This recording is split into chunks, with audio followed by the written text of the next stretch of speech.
Mga kapuso power interruption o kon brownout nagluntad sa pila ka lugar sang syudad kag probinsya sang Iloilo. Kausa sang pagkadula sang supply sang kuryente padayon pa nga ginatumod.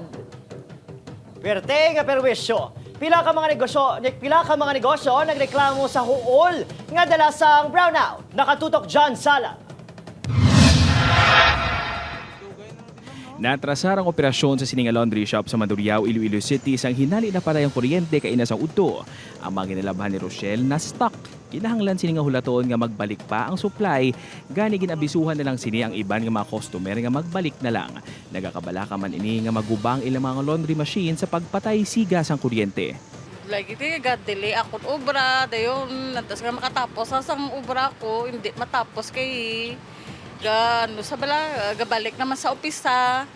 Yun antas nga matapos bala gadugay.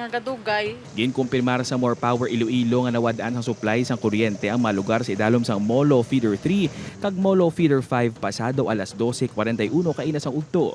Ginsundan man ini sa pagkadula man sang kuryente sa mga lugar sakop sang Haro Feeder 1 alas 12:45. May impormasyon man nga nag-trip off ang Santa Barbara Miagao 69 kV line apang gina-verify pa ini sang More. Padayon pa man sila nga nagapakig-angot sa NGCP kung ano ang posible gintunaan sa pag-trip off.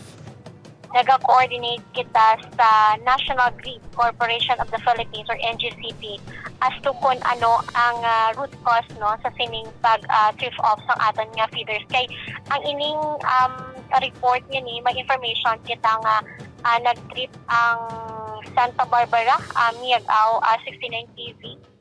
Madasing man nga nakapangayo sang clearance ang More sa NGCP kag nabalik ang supply sang kuryente sa apektado nga mga lugar alauna sang hapon.